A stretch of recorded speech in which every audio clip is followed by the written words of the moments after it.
Herod the Great is remembered for his cruel lust for power and his massive building programs. His greatest project, begun in 20 BC, involved a wholesale remodeling of the temple in Jerusalem and an extensive expansion of its courts. According to the historian Josephus, he employed 10,000 workers to carry out the task. He never lived to see it finish, but he wanted to be remembered as a second King Solomon. Tourists still marvel at the beauty and magnificence of the stones outlining the border of what was the Temple Mount. But where did all the money come from? Land and agriculture were the only significant basis of the Palestinian economy. Herod's wealth was essentially drawn from peasant labor, extracted by taxes and inflated by an economic shift from family farms to larger estates. There was also a market tax levied on all that was bought and sold in trade and commerce. It was a pattern echoed throughout the empire as the urban rich amassed wealth and the countryside increasingly fell into poverty. Herod the Great died in March of 4 BC when Jesus was a 6-month-old infant. After several Jewish uprisings and their brutal suppression by the Romans, including the destruction of Sepphoris, Herod's kingdom was divided and ruled by 3 of his sons, Herod Antipas, Archelaus, and Philip. Archelaus, who ruled Judea, turned out to be more arrogant and cruel than his father. Augustus removed him from power in 6 AD, and Rome annexed Judea with its capital Jerusalem and placed the district under direct Roman military rule. Judea was far from pacified. A fiery figure known as Judas the Galilean incited a full-scale revolt, taking advantage of the change in administration. He urged his fellow countrymen to refuse to pay the Roman taxes that would result from the annexation. Judas preached that God was the only master and that they should throw off the yoke of Roman rule. This revolt of Judas the Galilean was more significant than earlier attempts following the death of Herod because it had a larger political and religious goal.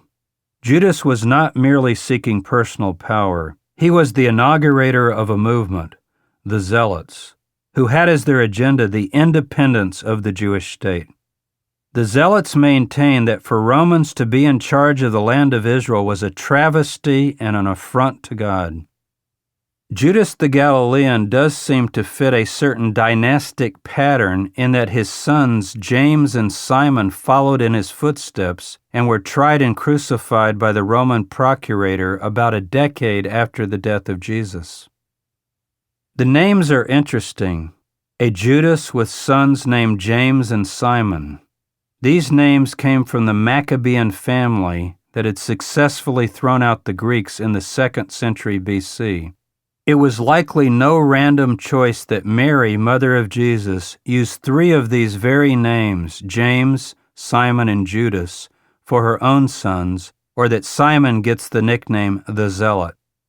Jesus was 10 years old at the time of Judas's revolt, and we can only assume that the local Galilean populace avidly followed the news about it.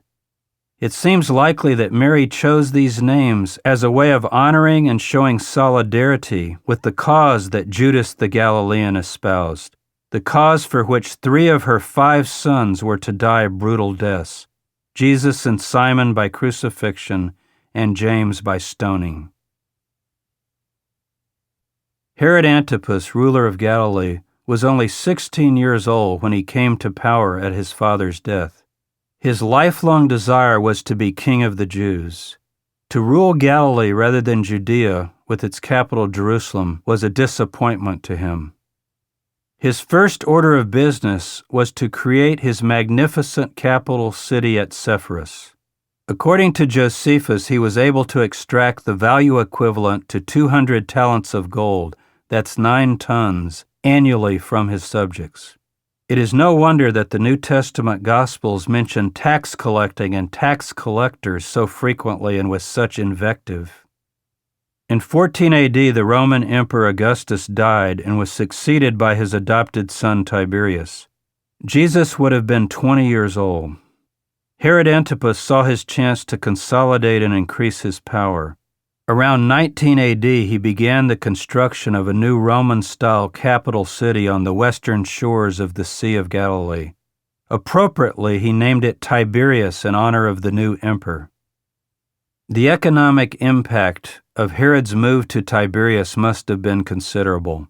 The Sea of Galilee was already a thriving hub of trade and commerce. The coastal town of Magdala, just to the north, home of Mary Magdalene, exported its famous salt fish throughout the Roman world. Further north was the town of Capernaum, which Jesus later made his operational headquarters.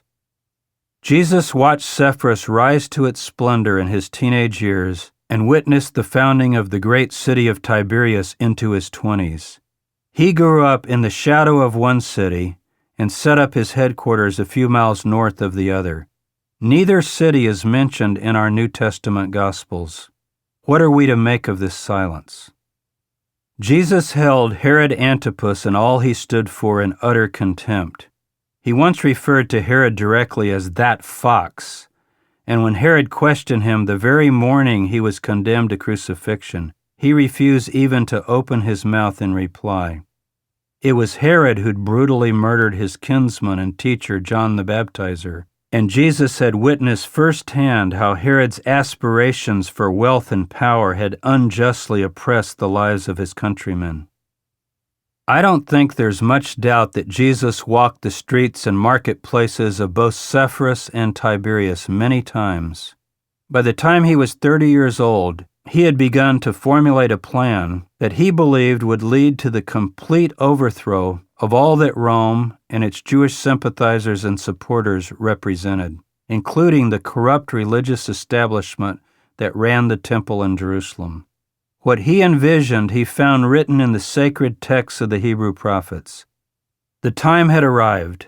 The kingdoms of this world were about to become the kingdom of God and of his messiahs.